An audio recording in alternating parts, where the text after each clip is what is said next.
Mga kapatid, ito po ang Skin Perfection, ang paborito ko. Napakaganda ng packaging niya, right?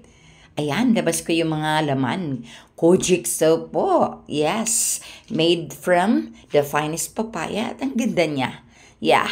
Next in line is ang ating Perfection Toner. Ayan. Yes, importante yan na ginagamit at umaga at gabi. At ito naman ang ating cream or day cream or sunblock from Perfection. Ayan, protection sa araw. Yes. Ginagamit yan ng madalas. And of course, pwede natin siyang gamitan din ng rejuvenating cream sa gabi para matanggal yung ating mga blemishes. Siyempre, mag-glass skin tayo. Yan, umpisa na natin ang show. Hilamos muna with a soap.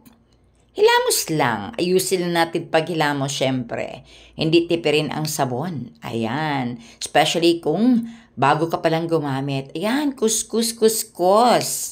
Yan, kailangan maayos ha. Then hilamusan. Tanggalin ng sabon ng maayos. Alright? Then, patuyuin syempre. Ayan, patuyuin natin. Ayan na, tuyo na. Okay, sunod agad natin yung toner. Syempre, may bulak. Lagyan natin ng katamtamang toner. Yan. At ipahid sa buong mukha.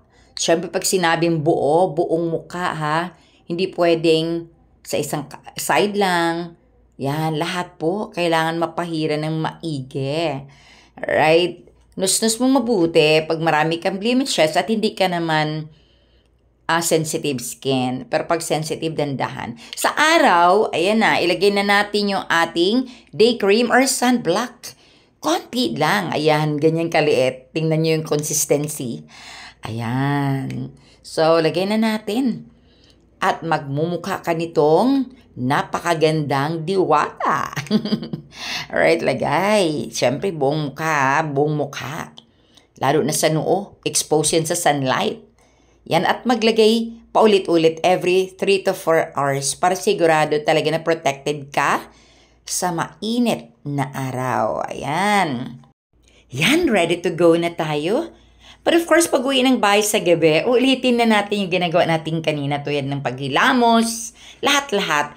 And then, syempre, instead of day cream, ito na. Yung rejuvenating cream. Ayan. Ipahid ng mabuti sa mukha. Syempre, dapat mas marami sa unang mga paggamit. Like, first week, ganyan.